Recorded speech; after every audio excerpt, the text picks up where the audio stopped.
Hello everyone, তোমরা সবাই কেমন আছো? আশা করি তোমরা সবাই খুব ভালো আছো। আমিও খুব ভালো আছি।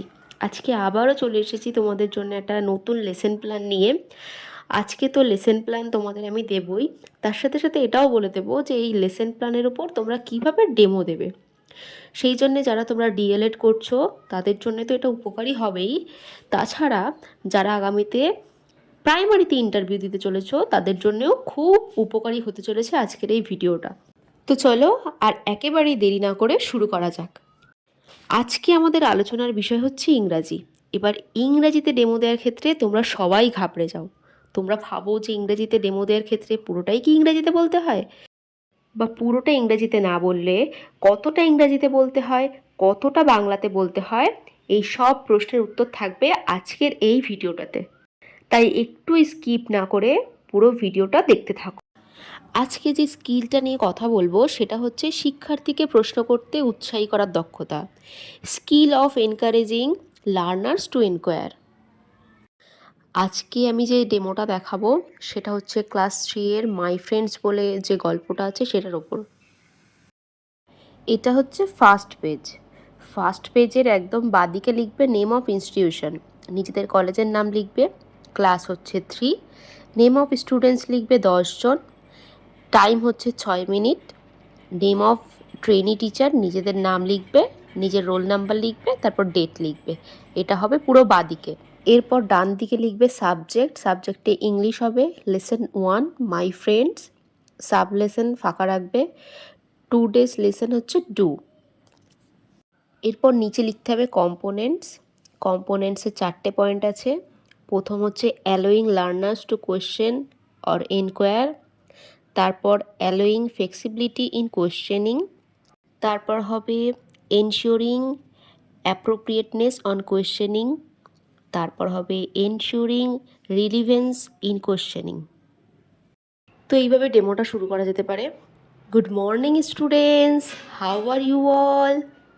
Fine, I am also fine. হ্যাঁ, কী বলছো রহিম? আজকে সুস্মিতার জন্মদিন?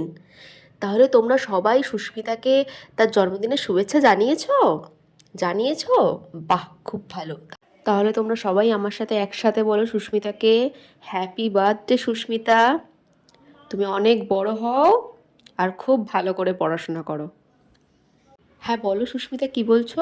ও, আজকেই আবার সন্ধ্যাবেলা তুমি তোমার কয়েকটা বন্ধুকে বাড়িতে নিমন্ত্রণ জানিয়েছো তোমার জন্মদিনের জন্যে? বাহ, খুব ভালো।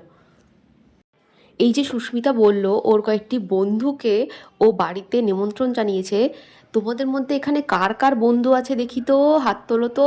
বাহ, সবার বন্ধু আছে। এবার আমি একটা অন্যরকম বন্ধুর কথা বলছি। এরকম বন্ধু কার কার আছে বলো তো দেখি। যেরকম আমাদের বাড়িতে অনেকে আমরা কুকুর পুষি, বিড়াল পুষি, পাখি পুষি, তাই না? এরকম কার কার বাড়িতে এরকম পোষ্য আছে? বাহ, অনেকের বাড়ি তো দেখছি এরকম আছে। হ্যাঁ তমাল, কি বলছো? তোমার বাড়িতে গরু আছে? হ্যাঁ রাহুল বলো। ও, তোমার বাড়িতে আবার কুকুর আছে। বাহ, খুব ভালো। এখানে অনেকেরই তো এরকম বন্ধু আছে দেখছি। আজকে আমরা এমনই একটা সুন্দর গল্প জানতে চলেছি যেখানে একটি মেয়ে আছে, তারও এরকম অনেক বন্ধু আছে। আর তার সেই বন্ধুগুলোর কি নাম, তারা কি খায়, কিভাবে ডাকে, সেগুলোই আজকে আমরা জানতে চলেছি। তার আগে আমি একটা মজার খেলা খেলবো। তোমাদের সবাইকে আমি 4টে গ্রুপে ভাগ করে দিচ্ছি। তোমরা গ্রুপ 1, তোমরা গ্রুপ 2, তোমরা 3, তোমরা 4, ঠিক আছে? এবার আমি বোর্ডে কি লিখছি সেটা তোমরা সবাই নিজেদের খাতায় লেখো তো। আমি কি লিখছি এটা? ডগস গার্ড আওয়ার হাউস, তারপর cows give us milk, cats catch mice, hens and ducks give us eggs, sheep gives us wool। আচ্ছা, প্রথমেই বলে দিই, এখানে 4টে হেডিং তোমাকে করতে হবে লেসন প্ল্যান বানানোর ক্ষেত্রে। প্রথম হচ্ছে কন্টেন্ট, তারপর টিচার্স অ্যাক্টিভিটি, তারপর স্টুডেন্টস অ্যাক্টিভিটি, তারপর বিহেভিয়ারাল কম্পোনেন্ট। কন্টেন্টে তোমায় লিখতে হবে মাই ফ্রেন্ডস, যেহেতু এটা লেসন 1 সেই জন্য 1টা লিখতে পারো। টিচার্স অ্যাক্টিভিটিতে লিখবে teacher writes down the following on the chalkboard, dogs guard our house, cows give us milk, cats catch mice, hens and ducks give us eggs, sheep gives us wool. এটা হয়ে গেল teachers activity. এবার student অ্যাক্টিভিটিতে হবে students note down in their exercise book. আর behavioural কম্পোনেন্টে লিখতে হবে allowing learners to question or inquire. আবার স্টুডেন্টস অ্যাক্টিভিটিতে লিখতে হবে one boy or girl from group 2 asks, can we ask questions in mother tongue. আবার বিহেভিয়ারাল কম্পোনেন্টস লিখতে হবে allowing flexibility in questioning. Teacher arranges the class into groups and instruct them to form questions through discussion. এবার হচ্ছে একটা student জিজ্ঞাসা করেছিল যে সে mother টাঙে সে question করতে পারবে কি না, তার প্রত্যুত্তরে টিচার্স এটা বলবে, আর এখানে টিচার্স অ্যাক্টিভিটিতে এইটাই লিখবে।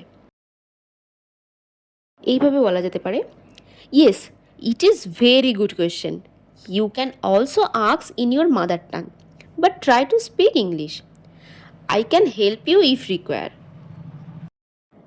এরপর স্টুডেন্ট অ্যাক্টিভিটিতে লিখতে হবে one from group 1 asks the teacher, can I ask which animal gives us milk? আবার স্টুডেন্ট অ্যাক্টিভিটিতে লিখতে হবে ওয়ান ফ্রম গ্রুপ 4 asks, কোন অ্যানিম্যাল গার্ড করে আওয়ার হাউস। আবার স্টুডেন্টস অ্যাক্টিভিটিতেই লিখতে হবে there come more questions through their discussion. এবার টিচার্স অ্যাক্টিভিটিতে লিখতে হবে, এইভাবে বলবে in English you may ask which animal guard our house. এরপর স্টুডেন্টস অ্যাক্টিভিটিতে লিখতে হবে the student of group 4 corrects his or her asking question pattern. এরপর বিহেভিয়ারাল কম্পোনেন্টে লিখতে হবে অ্যালোয়িং ফ্লেক্সিবিলিটি ইন কোয়েশ্চেনিং। তারপর আবার স্টুডেন্টস অ্যাক্টিভিটিতে লিখতে হবে the other group tries to ask question in some different way but they can not present it clearly, they want help from teacher. এরপর বিহেভিয়ারাল কম্পোনেন্টে লিখতে হবে এনশিওরিং অ্যাপ্রোপ্রিয়েটনেস ইন কোয়েশ্চেনিং।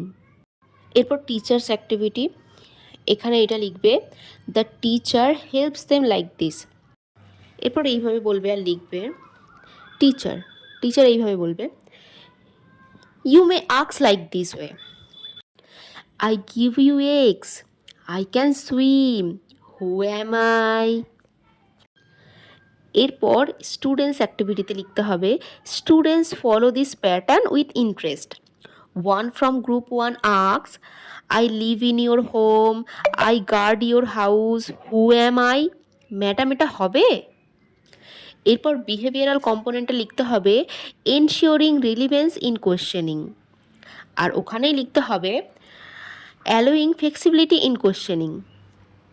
আজকের ভিডিওটা এতটুকুই। ভিডিওটা যদি ভালো লেগে থাকে তো প্লিজ একটা লাইক করে দিও, আর তোমাদের কোন বিষয়ে লেসন প্ল্যান লাগবে, ডেমো লাগবে, সেটা অবশ্যই আমাকে কমেন্টে জানিও। আমি যত দ্রুত সম্ভব সেই লেসন প্ল্যান বা ডেমো নিয়ে তোমাদের সামনে হাজির হব।